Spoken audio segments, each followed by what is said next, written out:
So,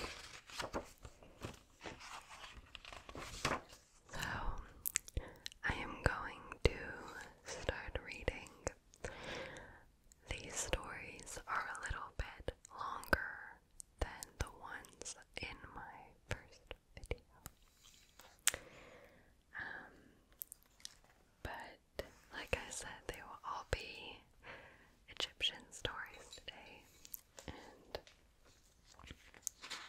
let's begin with the story of Ra, or Helios, the god of radiance.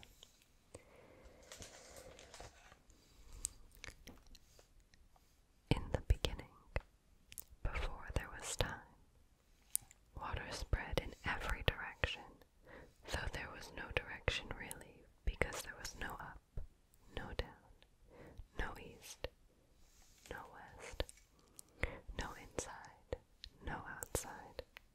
This water lay cold and colorless, a wet nothingness that hummed.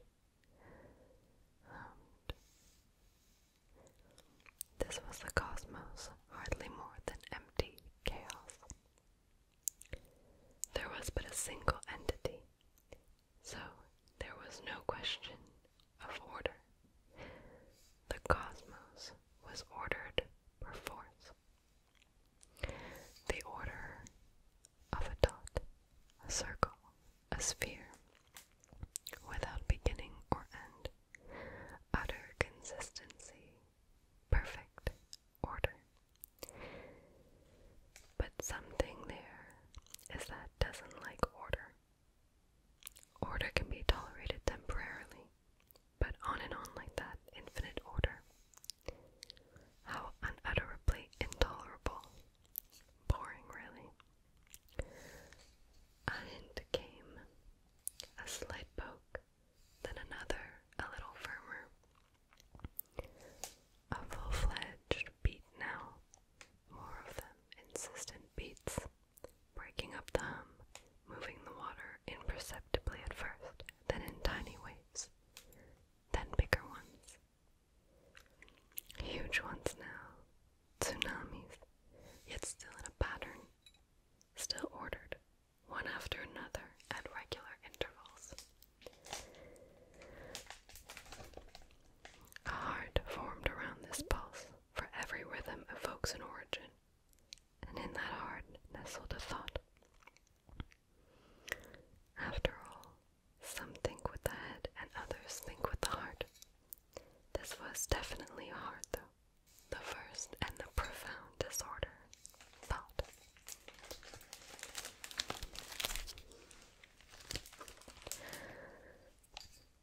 This single thought rubbed fast and faster until it warmed and finally ignited into language. The god Ra sprang to life with a word already in his mouth. More bubbled up. Words now crowded his mouth.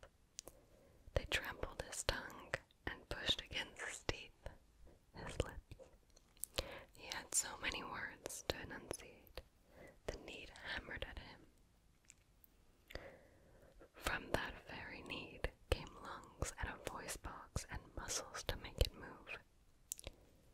Ra shouted the first word over and over, and those shouts rose in a molten mass up and spewed forth through the waters of Nun in a fiery explosion. That was the first firmament, the mound of creation that Ra called Ben-Ben. It all started with a single tip, like a volcano, mouth. Ra stood upon it in triumph and knew he must speak more, for in his voice lay all creation. He must create, he must never stop creating. Ra spat, and the moisture from within him formed the goddess Tefnut, and the breathy force that propelled that moisture formed the god Shu, the products of his new mouth, his new lungs.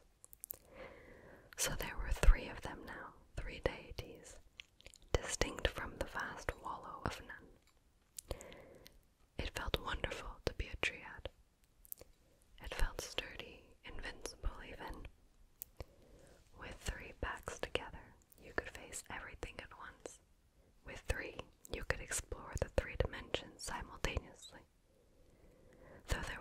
music yet.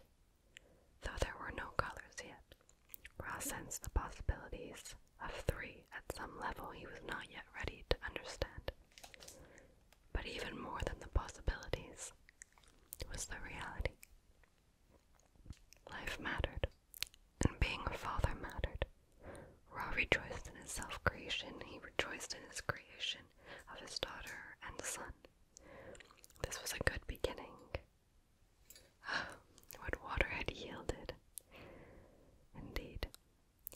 Shah and Tefnut, these royal children, played constantly. They stalked each other and bounced and wrestled. They rolled.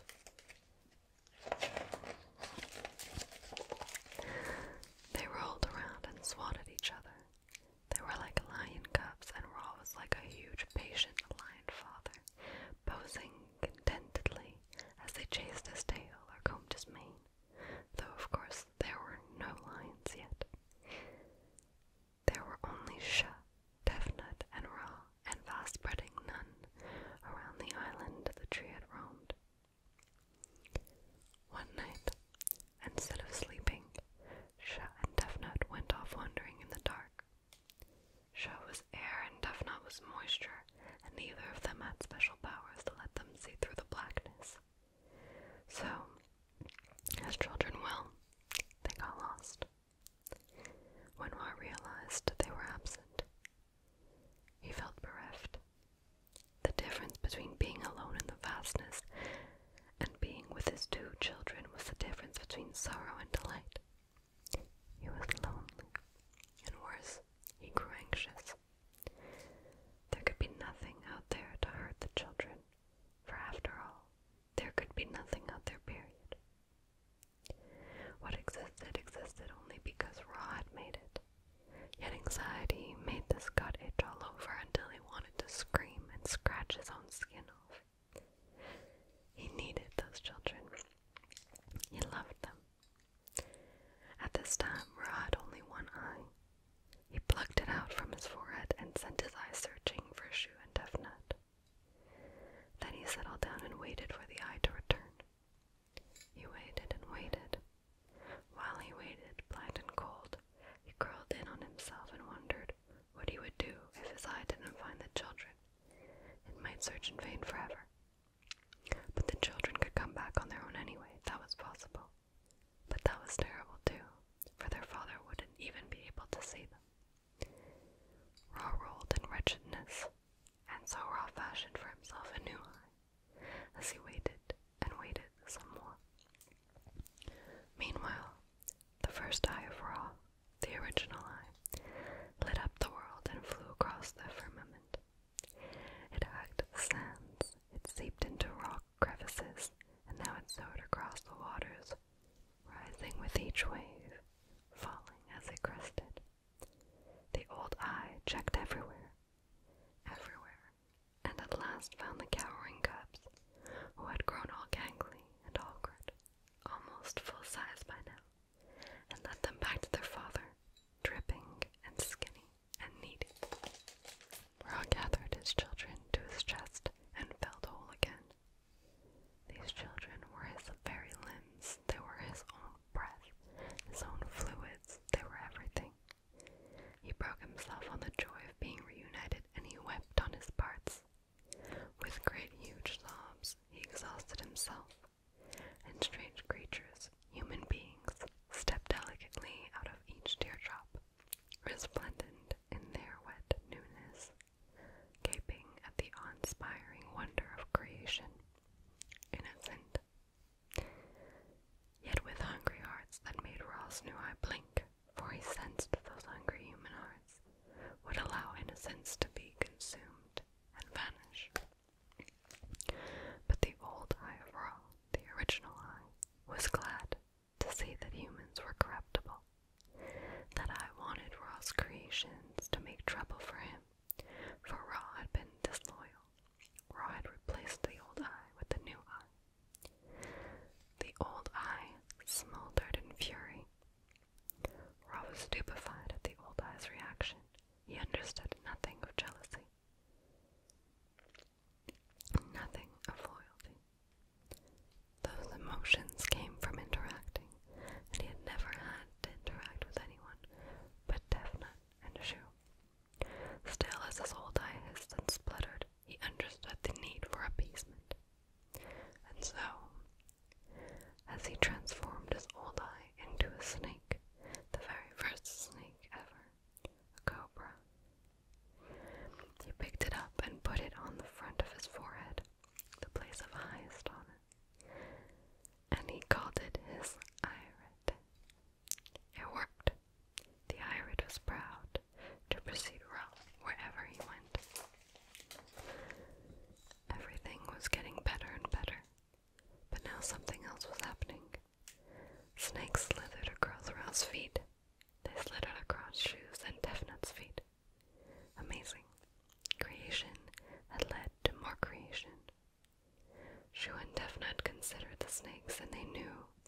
spilled out of his mouth in a new form.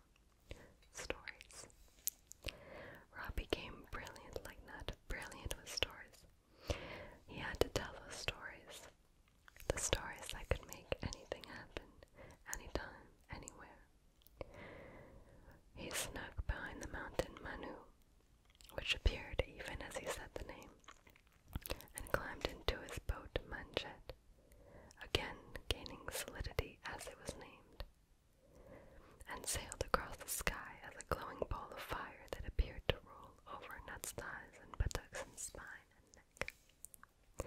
He landed in the far west horizon, and then journeyed back to Manu, to his starting point, this time traveling through the underworld Duat in his second boat, Mesectet. There was something exhilarating and renewing at the start of the journey across the sky, and something tiring and withering at the end. A tantalizing mix. Ra had to repeat it. It was far too involving to experience only once.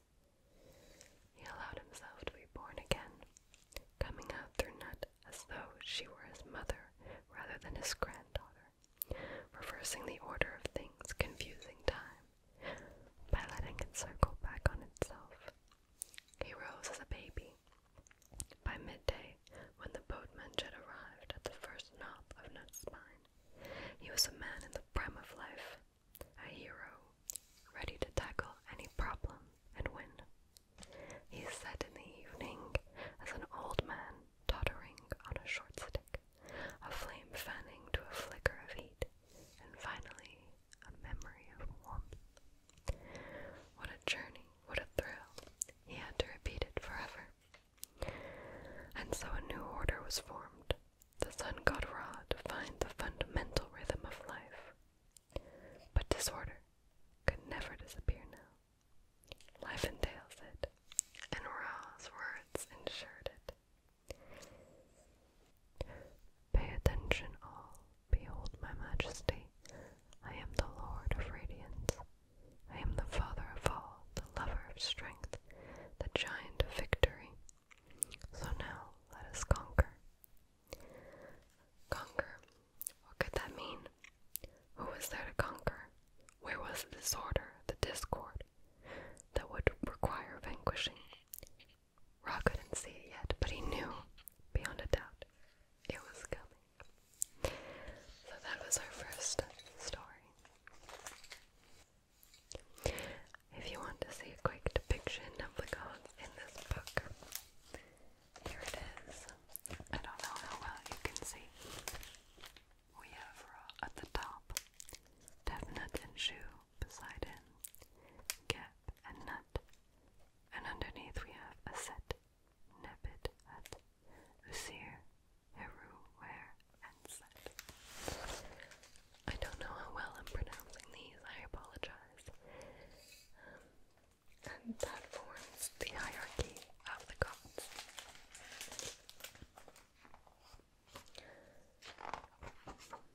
I'd like to add that Ysir's more commonly known name is Osiris, and Aset's more commonly known name is Isis.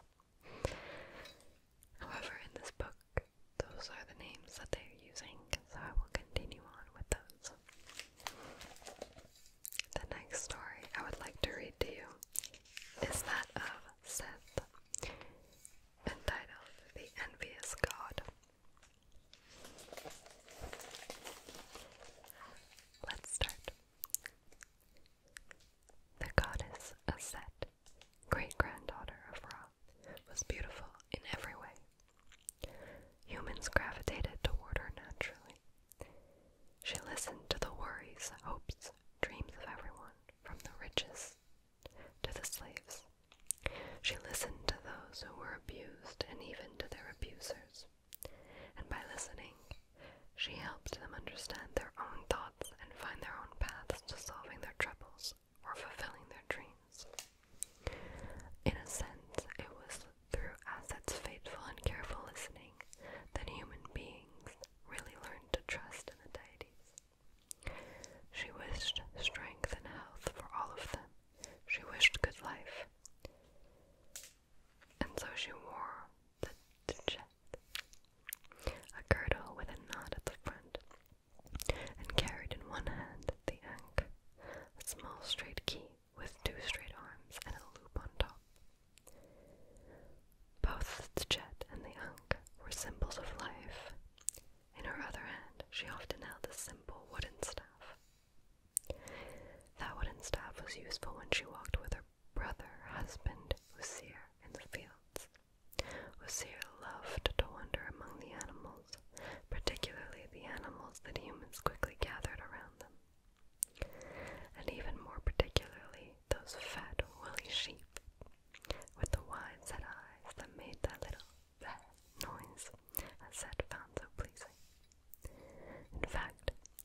possible for this benevolent god not to love his ever so benevolent wife, Aset. He adored her. They were meant for each other. Their brother god, Seth, watched them gaze at each other, this Aset and this Asir, eavesdropping on their fond murmurings. He could smell how they changed when they approached each other. Asir grew musky like a young ram. His muscles rippled under his skin. Aset became as fragrant as those water flowers she picked so often, blue lotuses. She grew intoxicating, as though her very essence was lotus oil. Seth had a sister wife of his own. What was her name? Yeah, Nebet-Hut. But Seth couldn't think about her. He couldn't even look at her. He looked instead at Aset, and he looked at Asir. He looked until his eyes burnt as dry as the desert he prowled. Then the strands of envy twisted even tighter around Seth's innards, for his brother Asir fawned over Seth's son, Inpu. Seth's teeth went grimy with disgust, and Inpu, the ingrate, he responded to this attention, caring for his uncle Asir too much. He even seemed to take after him. Intolerable. It was Seth the boy should love like that. So Seth was glad when the boy left home to go work in the underworld to do it. Who needed such a son around? But still, Seth had to watch Aset's face as she gazed at Asir. And now he looked around and noticed how humans adored this sister and this brother that they had chosen as their queen and king, and his top lip curled. There were so many humans by now, they just kept multiplying, and that meant Seth's brother Asir was king of far too much, and was loved by far too many. Sometimes a brother doesn't need a reason to be spiteful towards another brother. Seth was almost sure he would have hated Asir no matter what, regardless of how Aset loved him, regardless of how his own son Inpu admired him. But the way all those people loved him, well, that went beyond the pale. King of Egypt, Seth's insides swirled like the very strongest of tempests, with lightning and thunder and shrieking winds, and in this stormy state he vowed to himself crush his brother. Seth held a banquet. He arranged cones of scented fat in a large circle, and sent them ablaze to keep away pesky mosquitoes. He gave the goddesses lotus flower necklaces, knowing, of course, that this would endear him to Aset. He filled a basin with sparkling clean water for everyone to wash their hands in. Then he served them bread and great quantities of beer. As they were lolling around, satiated, he pulled a cloth away to reveal a beautiful box. Asir ran his hand appreciatively along the intricate carvings. Where did you get this, brother? A combination of gold gilt, the color so dear to the great god Ra, and deep blue paint, the color so dear to his beloved wife, made the box nearly irresistible to the unsuspecting Asir. It's superb, isn't it? Seth leaned in toward Asir with a brotherly intimacy. Tell you what, whoever fits perfectly in this box, well, that's the rightful owner of it. I will regale that person with this fine box. Each guest took a turn at lying in the box, but each was too short or too long or too fat or too thin. In contrast, Asir fit perfectly, naturally. For Seth had taken all the relevant measures of his brothers as he slept, and had the box built just so. The instant Asir lay inside, Seth and his helpers rushed forward, closed the lid, and sealed it. Seth lifted the box over his head and flung it with all his might into the raging Nile River. For the first time in so long he couldn't remember, Seth felt triumph. He was rid of Asir, rid of the scourge of his life. At last, he could be all he wanted to be. He stood in no one's shadow. But good has its own way of responding, and both Aset and Asir were deeply good. The story was far from its end.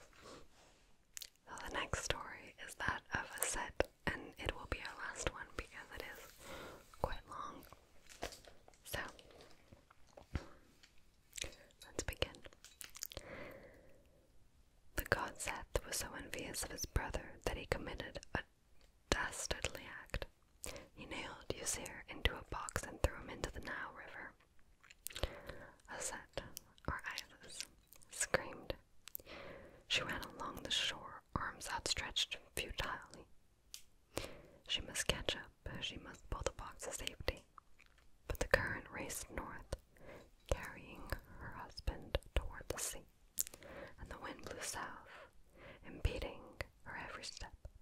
She ran hard, seeing the white foam swirl of the swift and wild river. The box was already out of sight.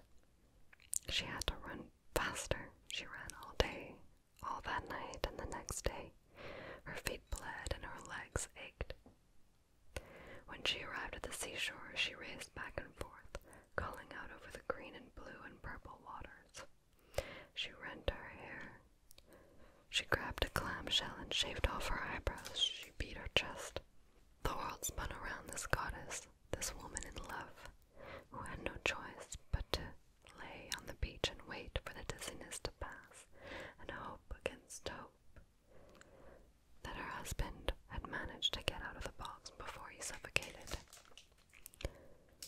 Meanwhile, the box that held Ysir had washed out to the middle of the vast Mediterranean Sea and floated in that green, aimlessly and rudderless, sailless, until the currents eventually carried it towards shore again, but not back to the mouth of the Nile.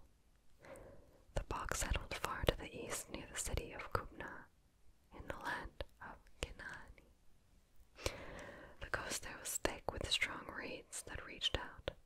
Like tentacles, they slipped around and over and under each other and pulled the box in, wrapping themselves about it over and over, caressingly. Somehow, one reed pushed against another so insistently that the two reeds merged, and then another merged with them, and soon the mass of reeds was a single shrub engulfing the box, and the shrub grew.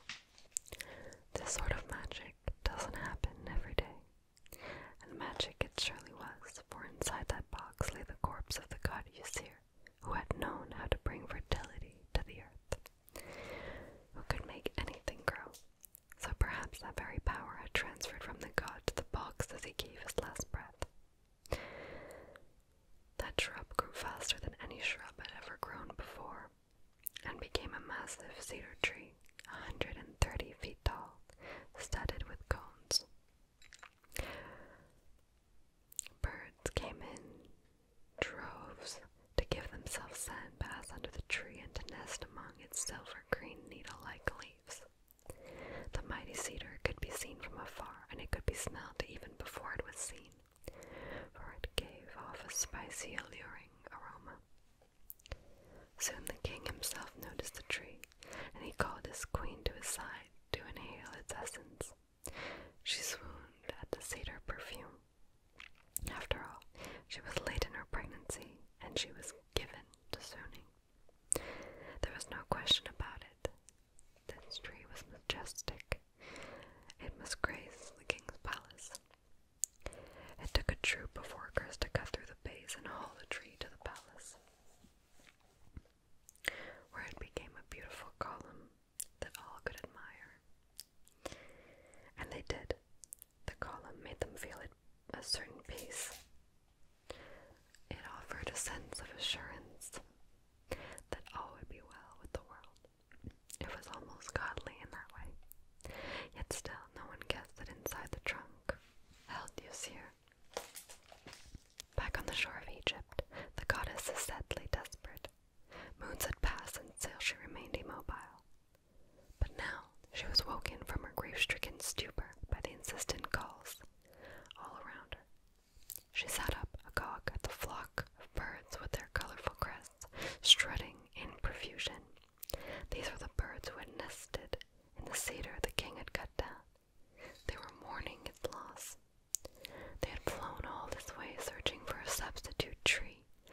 She followed, and the procession moved east, a wavering line along the sands, spiraling in the heavens. A sad sense and urgency in the birds and hope swelled her heart. These birds were leading her to Asir. What else could it mean? With each day her hopes grew till her heart was ready to shred. There at long last was a splendid palace, Kupna. Aset wondered. Sure, the box would just past that wall, just around that corner, just around that eve. But the box was nowhere. Without warning, without preamble, reason finally coated Aset's tongue with a bitter salt. Yusir was dead. Whether she found the box or not, he was dead. It was almost as though he was nearby, with his spirit telling her that, forcing her to understand. She found a large, smooth, warm rock in the courtyard, where she sat and wept. But these were tears of acceptance and exhaustion. It was over at last. So she thought. But inside the Kupna palace, the royal handmaidens whispered. A morose stranger sat in the courtyard. She was thin as a wind-whipped pine, but still one could see a beauty in those cheekbones, that long neck, those cupped hands. The royal handmaidens peeked out at her, wary at first, but then gradually worried for her. This woman was broken. They approached on quiet feet. Aset turned and saw their frightened faces, and her wounded heart opened. After all, her grief was due to no fault of theirs. She smiled through tears and patted the empty spot on the rock beside her. These handmaidens were hardly older than girls, innocent and fresh. She played with their hair and exhaled perfume onto their golden skin, and when they asked what had happened to her, she talked sweetly of nothing. Deities knew that humans weren't good at discussions about death. The afternoon passed, and one by one the maidens left. Aset folded one hand inside the other and sat. She wasn't waiting. There was nothing to wait for. She was resting. Soon those maidens reappeared and took Aset by both hands and led her to their queen, recommending her sincerely. The queen paused. You're not like what the girl said, not at all. You're older than my usual handmaidens, but I sense your true value. Aset jerked to attention. She looked closely at this queen now, at the tired eyes, the flushed cheeks. Did she really know she was in the presence of a goddess? I sense the good in you. You can help me in the way I most need help. The queen bid Aset to follow her into another chamber, an infant's chamber. The queen picked up her newborn son and placed him in Aset's arms. You are his new nursemaid. Beautiful child. Tiny hands with slender fingers and nearly transparent nails. Tiny feet with toes that curled at a touch. Eyes that blinked when Aset blinked hers. A round head that gave off a scent of honey. What a perfect thing was baby. How Aset wished that she and Yusir had had children, for then she could go on loving him through the babe. But for now it was enough to love this queen's baby, this perfect prince. Aset bathed him and sang to him and held him close. She adored him, and soon the tiny prince adored Aset. Then one day, as she leaned against a white pillar she had taken a liking to, it occurred to Aset that the prince would grow old and die. He would leave her, just as Yusir did. She couldn't go through that pain again. She had to prevent it. She would confer immortality upon him. She could do that. All it took was the right spell and the purification of fire. She gathered cedar brush, for there was much lying near the pillar, and set it aflame. She placed the baby in the fire. He screamed. It was all she could do to keep herself from snatching him back. Yet she mustn't. She transformed herself into a swallow flying around the huge pillar. The child shrieked, but it wouldn't be long now. The spell was nearly complete. Aset had to keep circling that pillar. The queen rushed in and pulled the blistered baby from the embers. Aset's yawl pierced the cosmos. The queen had ruined everything. Instantly, Aset became herself again and revealed that she was a goddess. She demanded that the pillar be split open and that a massive fire be built so she could make the prince immortal. When the workers split the pillar, the box with Ysir fell out. It was still nailed shut, sealed off from air. Aset's cry of grief nearly strangled her. And it did strangle the baby prince. He died in his mother's arms. Tragedy upon tragedy. Aset put the coffin on a boat and brought it back to Egypt, to bury him there. Yet once in Egypt, the desire seized her to open the coffin for one last embrace. A last, piteous sight. Aset wept on the wasted body of Ysir. She closed the coffin and hid it in a swamp while she prepared herself for the rituals of burial. But during these months, Seth had learned to transform himself into a fabulous beast, the terror of the desert, with the belly and back of a wolf, a long snout that could pick up any order, square ears that could detect any sound, and a bent tail that warned others off.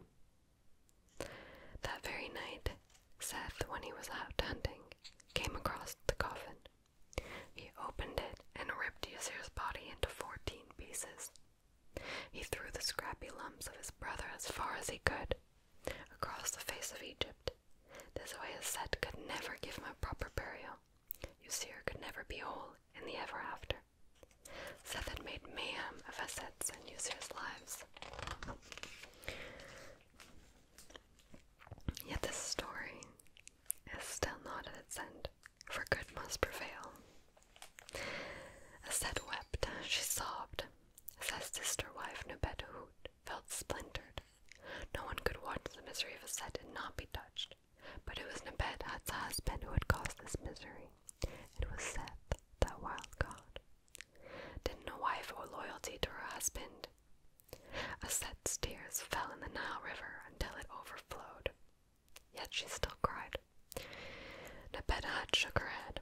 There were all kinds of loyalty. Aset was her sister and Ysir was her brother after all. And there was also a touchy and secret matter concerning Nebet-Hut's son Inpu, something that involved Ysir and that made Nebet-Hut feel she owed Aset. And so she went to Aset and helped her gather the parts of Ysir. They watched for circling birds of prey, a clue every time, and ran from one grisly sight to another until they had collected 13 pieces. But the 14th, where was it? Lost hissed a passing serpent. Lost in a marsh monster. In grief, Aset rolled in the mud. Aset knew this was the god Tahuti, the tongue of the god Ra. So she let out a low, guttural wail, mimicking Tahuti's, and the pieces of Ysir assembled themselves, and Aset fashioned the missing part out of wax and clay, so Ysir was whole, and she kissed him into consciousness. Ysir looked at her with a vacant, slack face, but Aset kept kissing him, and soon both were lost in the sweet delight of matrimony. When Aset woke in the morning, she reached for her love. Alas, he was gone. She had known he had to leave. It was inevitable. The magic wail Tahuti had taught Aset, the wail that brought him to life, was not strong enough to maintain that life. Husband and wife were together only one night. Blessed and wondrous night, unique in its shattering beauty, but gone. Yet Aset was not alone. She was with child. No one above ground knew, however, and it was essential that no one found out, for the world had turned hostile. Ysir was now safe in the underworld Duat, but Aset was still above, still walking the hot sands of Egypt, and still haunted by her murderous brother. Seth had usurped the lands formerly ruled by Ysir. He sat in his brother's throne. Aset's bones would have clacked if her flesh didn't clothe them. No evil was beyond the monster Seth. He must not find out about the child. So Aset took off the girdle with the filigreed buckle and the intricate knot, and let her gowns flow loose. She bent forward, leaning over her staff as though her back ached. No one saw the bulges in her belly when the child inside thrashed about. and the smiles those cake brought, but if anyone asked what made her happy, she recounted the antics of the human children that she was so fond of visiting. Human women watched how she played with their children, and they called her the goddess of fertility. They asked how to maintain domestic tranquility, questions that flustered Aset, because she was the last to understand that. Look what her brother had done to her husband. But she was defiant. Though she was not beside Ysir physically, she was beside him in thought. The last night they were together, he had said she was like the welcome north wind on the hottest days. He called her the sweet wind that refreshes, and that new name now lived around her as an aura. It brushed her cheek so softly that she couldn't help but turn her face towards it, like a babe turns to meet the source of food. Aset learned that Ysir had taken a ruling role in the underworld. She decided to help him in this task. She couldn't abide down in Duat, for she was alive, and she couldn't be a true wife to Ysir, for he was dead, but she could visit and stand behind him as he judged the dead. She could blow him kisses. She could truly be the sweet wind that refreshes. What a joy it was the first time to stand beside Ysir again in Duat. His eyes were pools of devotion, salty sweet and buoyant.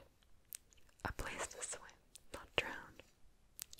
Then Ysir reached out his large hand and laid it heavily on Aset's belly and felt the life within. Now that she could see Ysir again, she could manage. Finally, the labor pains started. Aset fled to that same swamp in the delta where she'd hidden Ysir's coffin 9 months earlier. There the child was born, and Aset named him Heru after his uncle, Heru Ware. Since Ra and Heru Ware spent much time together, Aset hoped Ra would take a special interest in Heru Sa Aset, son of Aset, and might even protect him, but she didn't count on it. Up above ground, Aset could count on no one but herself, so she raised her son in secret. But she knew it would take more than determination to keep him safe. It would take magic. A spasm racked her, for she had failed so badly in the magic she tried to wield to make the little prince of Gubna immortal. Still, she shouldn't be so scared. After all, she had brought Ysir back to life that beautiful night. So she chose to practice. How could she learn? And there they were, humans. They swarmed like bees. They were both weak and foolish, so continuously getting sick and injured. They presented the perfect opportunity for a budding magician to practice. She cured a cold. Simple enough. She made firm a broken bone. Whatever the ailment, Aset found within herself the words to heal it. She had to get perfect. Nothing less could protect against death. One day, a lethal scorpion stung Heru. She had never tried to cure a god before, but instantly, without prompt, she named the scorpion. That's all it took. A name. And with it, Aset gained power over the scorpion and his poison. The god boy revived in one breath. But still, fear not at her. Seth was the prince of darkness. Aset had to be the most powerful magician. So she took a terrible chance.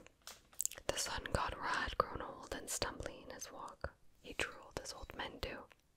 She followed him, quiet as shadow, scooped up that drool and mixed it with dirt, and rolled out a snake that she filled with a poison only she knew the antidote to. In the morning, when Ra went to make his journey across the sky, the snake struck so fast Ra could never see it. The god groaned and threw himself around. The pain was terrible and terrifying. His legs swelled double, his whole body tingled. He screamed. Find Aset. She's the best magician, he told his daughter and son. But Aset was already there. She'd been there all along, hiding. She stepped past the others now and made a show of examining Ra carefully. Her hands trembled with deceit. She was a mother, and she had a son to protect. She proclaimed, "A snake bite." "Stand back. We need room for the magic to work," she told the others. When they were out of hearing range, she put her lips to Ra's ear. "I'll cure you. But first, tell me your secret name." Every deity has a secret name. If Aset knew Ra's, she could have Ra's powers. She would become as powerful as him. She could protect her son. Ra rolled his head from side to side. No god had yet revealed that secret name to any other, but the serpent's toxins were fierce. Already his vision blurred. He was dizzy. "I am the creator of the cosmos," he choked out. "The ripener of crops. I wear a solar disk on my head and I bring heat." Those aren't names. At dawn, I am Ra Kipra, the Scab. Ra breathed with difficulty. At noon, I am Ra Harakti, the Falcon. At night, I am... No. Aset's own eyes blurred with tears. This old man was her great-grandfather, and she was letting him decay moment by moment. She has caused this. If he remained stubborn, his blood would stain her hands for eternity. Yet she wouldn't say the magic words to cure him. "Everyone knows these names, Great Ra. I need your secret name." Her heart broke, but she controlled her tongue. "Your secret name, your essence, don't fail me." So Ra whispered to Aset with what would have been his last breath, and she cured him in the nick of time. From then on, Ra ruled only in the heavens, and Aset ruled on earth, and of course, her husband, Ysir, ruled down below. Everyone thought this was Aset's grand plan. She wanted supreme power. They didn't know about her son. They didn't know her goal was simply to protect him. But that's exactly what she did. Until he was a young man, strong and clear-eyed and ready. Then she told the other deities that Hera-Su Aset was here, his father's son, and the rightful heir to his father's throne. That's when Harusa Aset struggled